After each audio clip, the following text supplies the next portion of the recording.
اب وہ نماز روزہ تلاوت اور سب اس کا تعلق دین سے ہے، تو پھر وہ اللہ کو رستہ کون سا جاتا ہے؟ اللہ کو رستہ نور سے جاتا ہے، اور نور بنتا کیسے ہے؟ نور کا کوئی دین کو نہیں ہے، نور کا دین صرف عشق ہے۔ انگریز اس ملک میں آیا، وہ کہنے لگا کہ یہ تمہارے دریائے میں بجلی ہے۔ ہم نے کہا بیوقوف بناتا، ہم اس میں نہاتے ہیں، اس میں جانور بھی ہیں، اگر بجلی ہو تو ان کو بھی پکڑ دی۔ بعد میں اسی انگریز نے اس دریا سے بجلی بنا کے دکھائی۔ ہمارے اکابر نے کہا ہے کہ قرآن مجید میں نور ہے۔ ایک سکھ بولا کہ میں تمہارا جاسوس رہ کے آیا، میں تمہارے بچوں کو قرآن پڑھاتا تھا، نمازیں پڑھاتا تھا، اگر قرآن میں نور ہوتا تو میں منور کیوں نہیں ہوا؟ عیسائی بولا کہ میں شب و روز قرآن کا مطالعہ کرتا ہوں، نوری میں بھی کیوں نہیں ہوا؟ ہم نے کہا تم نے دل سے نہیں پڑھا۔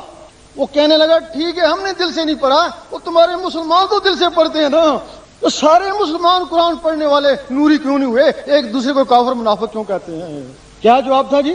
جس طرح دریا سے بجلی بنانے کا کسی کو پتا ہے، اسی طرح قرآن سے بھی نور بنانے کا کسی کو پتا ہے۔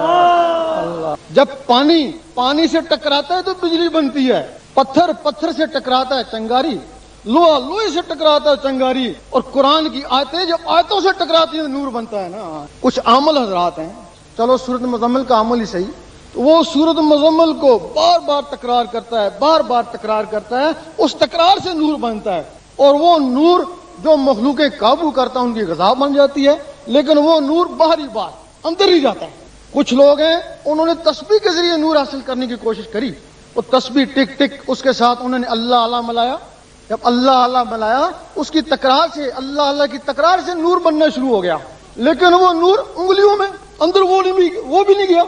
اسی طرح کی تمہارے اندر ایک تسبیح ہے، وہ بھی 24 گھنٹے ٹک ٹک ٹک ٹک کر رہی ہے۔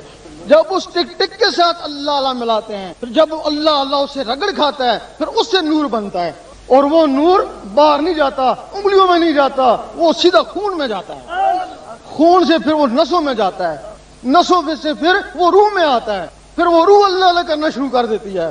پر روح قبر میں بھی اللہ اللہ کرتی رہے گی، اور یوم محشر میں بھی اللہ اللہ کرتی رہے گی۔ جب ہر وقت اللہ اللہ شروع ہو جاتی ہے تو پھر وہ نور اس دل میں اکٹھا ہو جاتا ہے۔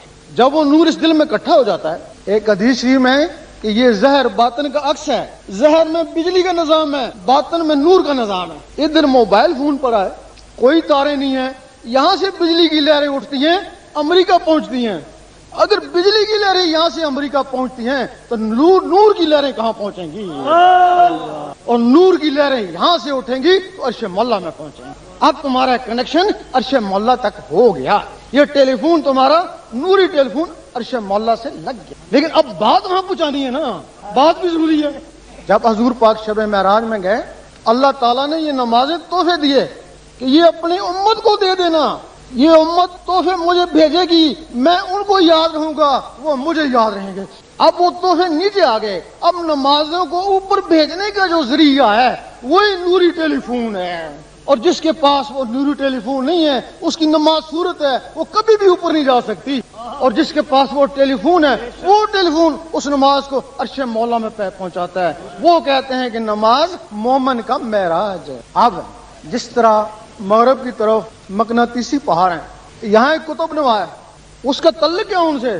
اس کو کسی بھی شہر میں لے جاؤ اس کا رخ مغرب کی طرف ہی ہوگا، اور جس میں اللہ کا نور ہو جا، وہ خواب جو بندی ہو، مرضی ہو، شیعہ ہو، وہابی ہو، اس کا رخ اللہ کی طرف ہی ہوگا۔ جب اللہ کی طرف رخ ہو گیا تو جدھر اللہ ادھر وہ